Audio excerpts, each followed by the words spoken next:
Hello दोस्तों, नमस्कार। आप सभी का स्वागत है रेल एडवेंचर यूट्यूब चैनल में। दोस्तों, मैं हूं भागलपुर जंक्शन पे और मेरे पीछे जो आप ये ट्रेन देख रहे हैं, ये अभी यार्ड से आकर भागलपुर जंक्शन में प्लेस की जा रही है। भागलपुर लोकमान्य तिलक सुपरफास्ट एक्सप्रेस 12335 जो भागलपुर से लोकमान्य तिलक जाती है और वापस में 12336 बन के आती है। सप्ताह में 3 दिन चलती है। अब दोस्तों, एक टॉपिक पे जो मुझे बात करना था, लगातार आपके कमेंट्स भी आ रहे थे, ट्विटर पे भी कई लोग इस बारे में कह रहे थे कि राजधानी एक्सप्रेस जो भागलपुर से चलने वाली है उसके बारे में जो मैं बार बार इन्फॉर्मेशन आपको दे रहा हूँ कि जब तक इसकी नोटिफिकेशन ना आ जाए, इसका बिलीव ना करें। उसके पीछे कारण क्या है वो मैं बताने वाला हूँ। देखिए, मैं भागलपुर का निवासी हूँ, मुझे भागलपुर से राजधानी चले काफ़ी गर्व होगा, पर मैं उसके पीछे कुछ तर्क भी अपना रखना चाहता हूँ। आप देख सकते हो, ये LHB गाड़ी है जो मेरे पीछे गुजर रही है। लोकमान्य तिलक के जो कोचेज़ हैं, आज के राजधानी ट्रेन में और दूसरे सुपरफास्ट ट्रेन में कोचेज़ की फैसिलिटी का कोई डिफरेंस नहीं रह गया है। सेम कोचेज़ हैं जो विक्रमशिला में आपको कोच मिलते हैं नई दिल्ली जाने के लिए, 3rd AC में, 1st AC में, 2nd AC में, सेम कलर के आपको कोचेज़ मिलेंगे राजधानी में। अंतर कहाँ आता है आपको बता दूँ। समय थोड़ा कम लगता है राजधानी में, जैसे विक्रमशिला में अभी लग जा रहा है लगभग 19 घंटे, गरीब रथ में 17.5 घंटे। तो अगर राजधानी चलेगी तो हो सकता है ये 16 घंटे में तय हो जाए ये दूरी, तो आपको 2 घंटे तक का लाभ होगा, सबसे पहली बात। और दूसरा चीज़ है कि जितना सीट आपको यहाँ से मिलता है राजधानी, मतलब विक्रमशिला वगैरह में इतनी सीट तो मिलेगी नहीं। एक मुश्किल से आपको 50 सीट स्टार्ट में या 100 सीट तो मिलेगी नहीं स्टार्ट में, तो आपको बहुत कम सीट से काम चलाना पड़ेगा। ये नंबर 1 ये चीज़ हो गई। और साथ में वीकली वो चलेगी। और एक चीज़ आपको बता दूं कि फ़ेयर भी आपको ज़्यादा लगेगा। अभी 3rd AC का फ़ेयर विक्रमशिला में लगभग 1550 रुपये है, और जब आप राजधानी की बात करोगे तो 2000 क्रॉस कर जाएगा। तो आपको 2 घंटा समय बचने के लिए आपको लगभग 500-600 रुपया ज़्यादा देना पड़ेगा। कोई दिक्कत नहीं, एक फैसिलिटी तो रहेगी। जो लोग अफोर्ड कर सकते हैं वो इस फैसिलिटी को अवेल कर पाएंगे, ये अच्छी बात होगी। पर यहाँ पे सबसे जो मेन बात है कि ये सिर्फ अभी प्रपोजल है। पेपर वाले हर साल राजधानी का प्रपोजल को हाइप करते हैं। वो हर साल बताते हैं कि राजधानी एक्सप्रेस चलेगी चलेगी चलेगी, जो पिछले 15 सालों से लगातार होता आ रहा है। पर अब तक राजधानी नहीं चल पाई है भागलपुर जंक्शन से।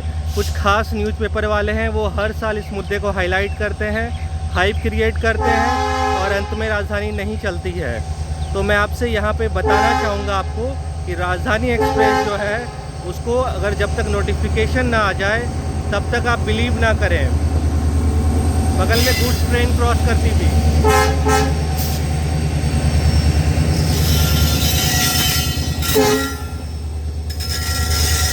दोस्तों, मैं बार बार आपको नोटिफिकेशन इंतज़ार करने के लिए इसलिए कह रहा हूँ क्योंकि आप तो आस लगा लोगे न्यूज़पेपर को देख के। बहुत जल्दी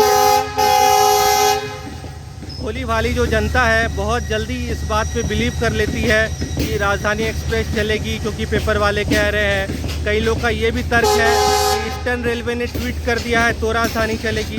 भाइयों, मैं आपको बताना चाहूँगा, ईस्टर्न रेलवे के अगर ट्विटर हैंडल को आप गौर करो तो जो न्यूज़पेपर कटिंग आपके यहाँ आती है घर में, चाहे वो दैनिक जागरण, प्रभात खबर या दैनिक भास्कर, उसी के पेपर कटिंग को वो as a news clipping cut करके अपने ट्विटर हैंडल से पोस्ट कर देते हैं। कुछ भी एडिट वो नहीं करते हैं। उनको पॉजिटिव, उनका एक कैटेगरी है पॉजिटिव न्यूज़ का। वो हर दिन जो उनके जो मतलब जोन है ईस्टर्न रेलवे के रिलेटेड जो भी पॉजिटिव न्यूज़ आता है उनके बड़े बड़े स्टेशन से, उसको वो क्लिपिंग काट के सीधा वो पोस्ट करने की उनकी आदत है। कोई वेरीफाई नहीं करते हैं। कई बार ऐसी खबर आई जो बाद में नहीं हो पाई उसमें।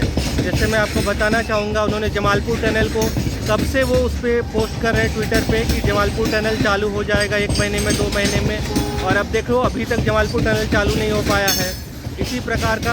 और अगर SWR का देखो, वहाँ पे आपको नई लाइंस का, डबलिंग का, सब चीज़, इलेक्ट्रिफिकेशन सबका अपडेट मिलता है, जो साउथ वेस्टर्न रेलवे का ट्विटर हैंडल है। पर ईस्टर्न रेलवे में ऐसा कुछ नहीं मिलता है।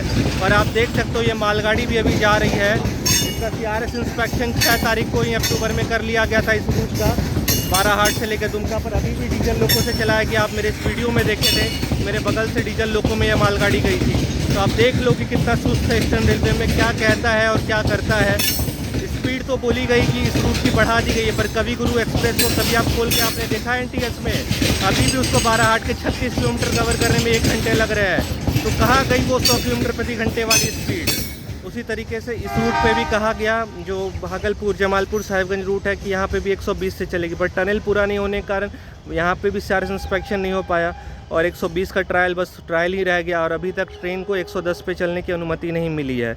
तो इस तरीके से आप देख लो कि उनके कहने बोलने में क्या अंतर है। हम रेलवे से रिलेटेड मैटर्स पिछले 12 साल से इसको लगातार कवर कर रहे हैं, तो हमें पूरा इन डेप्थ नॉलेज है इस चीज़ के बारे में कि क्या प्रोसेस है, क्या होता है, क्या हाइप होती है। हम आपको झूठ का वो एक भुलावा नहीं देना चाहते हैं कि आपको हम दूसरे चैनल्स पे तो इसका ज़रूर हाइप क्रिएट किया जाता है, राजधानी खुलेगी, रोज़ ही कोई एक्सीडेंट करवाते हैं, कोई रोज़ नई ट्रेन खुलवाते हैं। आप लोग भोली भाली जनता विश्वास कर लेते हो क्या रोज़ नई ट्रेन मिलती है किसी को? क्या रोज़ नए एक्सीडेंट होते हैं? तो वो हाइप करने वाले हैं। हम तो प्रोफेशनल्स हैं, ये तो आपके लिए जन सेवा कर रहे हैं। हम तो आईटी प्रोफेशनल्स हैं, हम अपना कीमती समय निकाल के लिए आपके लिए जन सेवा के नाते ये अपनी नॉलेज को बस शेयर करते हैं। तो हमको यहाँ टाइम पास करने नहीं आए हैं। इसीलिए जो लोग अगर कमेंट्स करके ये कह रहे हैं कि राजधानी चलने से आप खुश नहीं हो, तो भाई मैं हाइप क्रिएट नहीं करना चाहता हूँ। नोटिफिकेशन आए तो मैं तो केक काटूंगा। मैं आपको सीधा बोल दूँ, अगर राजधानी जो फर्स्ट डिपार्चर भागलपुर से होगा वहाँ केक कटेगा और वो मेरी टीम और मैं स्पॉन्सर करेंगे, कोई प्रॉब्लम नहीं है। दिक्कत है इस बात की कि ये हाइप ना हो। इस हाइप क्योंकि मैंने ट्विटर पे भी पोस्ट किया है, twitter.com/भागलपुर रेल पे आप चेक कर सकते हो। जो प्रपोजल एनएफआर ने दिया है उसमें तो नेगेटिव ही बताया है 2-3 उसका, कि वहाँ पे जो लाइन है मालदा, जो लाइन उधर से आती है आपका क्या कहते हैं बारसोई से होते हुए, वहाँ का ट्रैफिक ब्लॉक हो जाएगा, कई ट्रेन के टाइम टेबल चेंज करना पड़ जाएगा। अगर मालदा होते डाइवर्ट होगी तो 160 किलोमीटर ज़्यादा लगेगा, ट्रैवल टाइम बढ़ जाएगा। तो ये तो निगेटिव है, पॉजिटिव नज़र कहाँ आ रहा है। तो जब पॉजिटिव हो जाएगा, नोटिफिकेशन आ जाएगी, तो मैं पहला बंदा हूँगा जो केक काटूँगा। तो दोस्तों ये बस आपको राजधानी के बारे में हर तरह के डाउट्स क्लियर करना था। मुझे ज़रूरी हो गया था कि लगातार इस तरह के कुछ कमेंट्स, कुछ लोग के मन में जो डाउट्स है वो क्लियर करना था। उम्मीद करता हूँ अब आप सभी का डाउट क्लियर हो गया होगा। और आपको बताना चाहूँगा कि कवि गुरु एक्सप्रेस जो हावड़ा से जमालपुर के बीच में चलती है 13015 और वापसी में जमालपुर से जाती है 13016, इसका परिचालन डीजल लोको से ही हो रहा है और लगता है कुछ और महीनों तक होता रहेगा। काफ़ी एक्साइटमेंट लोगों में हो गई थी कि अब इलेक्ट्रिक क्या बोलते हैं सीआरएस इंस्पेक्शन 6 अक्टूबर को हुआ है, और जब 1 महीने के बाद पेपर में भी खबर आई कि ट्रायल होने के बाद इसके जो रिपोर्ट भी आ गई है, तो लोगों में उत्सुकता हो गई थी कि अब तो इलेक्ट्रिक लोको दिखेगा उस रूट में। पर दुख की बात यह है कि जो एक दुमका से रामपुरहाट होते हुए आगे जाती है हावड़ा, बस उसी ट्रेन में इलेक्ट्रिक लोको लगा है और दुमका के आगे किसी भी ट्रेन में, ना गुड्स ट्रेन में ना ही किसी पैसेंजर ट्रेन में इलेक्ट्रिक लोको लगाया गया है। और कारण जो बताया गया है वो बहुत ही शानदार है। वो कारण है कि दुमका में या अभी तक वो जो ट्रैक्शन सब स्टेशन होता है वो तैयार नहीं हुआ है। वो मैंने भी जब 3 महीने पहले दुमका गया था देखा था, वो बन रहा था। तो आप जब इलेक्ट्रिफिकेशन करते हो तो पैरेलली क्यों नहीं काम करते हो? क्यों आप देर करते हो? तो अब डीजल लोको से इलेक्ट्रिक लाइन होने के बाद भी डीजल आप वेस्ट कर रहे हो। डीजल कितना कॉस्टली है। तो अब क्या ही कह सकते हैं रेलवे डिपार्टमेंट को इसके बारे में। उम्मीद करता हूँ जल्द से जल्द वो पूरा हो जाए और ट्रेन चल जाए और राजधानी एक्सप्रेस भी जल्दी इस रूट से चले, यही हमारी उम्मीद है। और इस रूट को नए साल में हमारी जो उम्मीदें हैं वो ऐसी हैं कि जो भागलपुर से रामपुरहाट वाला जो पूरा सेक्शन है, इसमें बाराहाट से दुमका सीआरएस इंस्पेक्शन हो, पूरा इलेक्ट्रिक लोको से गाड़ी चले। दुमका बांका तक तो इलेक्ट्रिक लोको से गाड़ी चल रही हैं, आगे भी बांका से देवघर इलेक्ट्रिक लोको से चले और दुमका से लेकर भी देवघर के बीच में इलेक्ट्रिक लोको से गाड़ी चले। ये पूरा सेक्शन, क्योंकि ये पहले से ये रूट जो इलेक्ट्रीफाई होना है, जो टारगेट है उसके अंदर है ये कि फाइनेंशियल ईयर 21 से 22 में कंप्लीट होना है। तो उम्मीद करते हैं कि ये कंप्लीट किया जाएगा। इस रूट को जो अपना किऊल जमालपुर भागलपुर साहिबगंज रूट है, इसको 110 कर दिया जाएगा और इसका 100 किलोमीटर के स्पीड से ट्रायल हुआ है। इधर भी भागलपुर से मंदारहिल रूट का, दुमका का तो नहीं हुआ है अभी, मंदारहिल तक का हुआ, यहाँ भी 90 तक गाड़ी चल पाए। तो ऐसी ही नए साल के लिए हमारी उम्मीदें हैं और होप सो ये पूरा हो जाए। तो दोस्तों यहीं आज की वीडियो यहीं तक। तो फिर सपोर्ट करते रहिएगा, लाइक करते रहिएगा, कमेंट करते रहिएगा और शेयर करते रहिएगा, ताकि आपके भाई का चैनल आगे बढ़ सके और इस तरह की जेन्युइन जानकारी आपको हमेशा मिल सके। तो जय हिंद, जय भारत, वंदे मातरम। आप सभी का दिन मंगलमय हो।